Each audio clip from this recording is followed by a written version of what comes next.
Salut! Alors voilà, encore une victime de plus, Anan Moussouri. Elle se fait interviewer et elle raconte que c'est toujours les gauchos qui cherchent des noises, qui insultent, qui sèment la terreur. Et après, les gauchos jouent les victimes. Voilà. Ils sont passés pour des victimes et nous pour des coupables. Donc ils sont là à harceler en permanence, à insulter. Moi, on m'a traité de plusieurs noms, arabes de service, harkis, vendus et plein d'autres encore que je ne vais pas citer, voilà, toujours les mêmes. Et elle aussi, elle reçoit ce genre de menaces et on n'en peut plus en fait.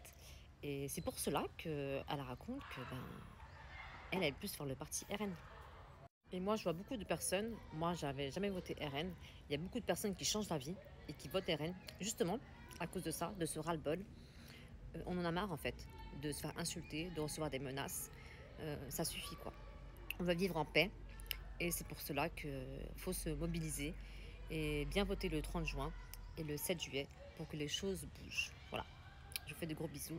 Votez bien, votez RN pour que on ait du vivre ensemble.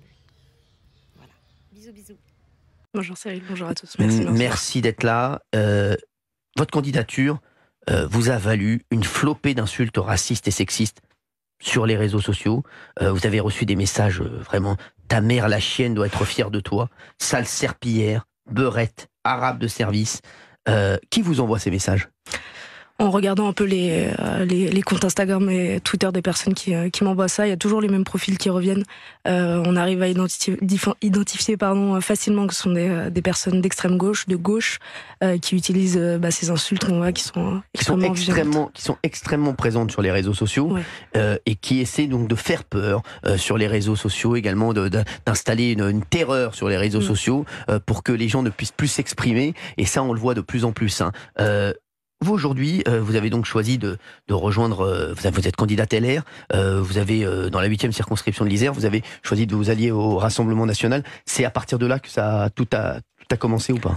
Non, pas particulièrement en fait. Moi j'ai toujours été pour l'Union des droites. Il y a déjà 2 ans de cela, j'ai été agressée à Grenoble précisément parce que je prenais ces idées-là. Donc avec du recul, les insultes que j'ai reçues ne m'étonnent pas particulièrement.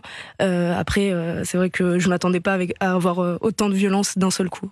Quand vous lisez ces insultes, est-ce que ça vous conforte dans votre combat, ou est-ce que vous dites non, je vais arrêter tout ça, je vais arrêter la politique, c'est trop, ça commence à me faire peur ?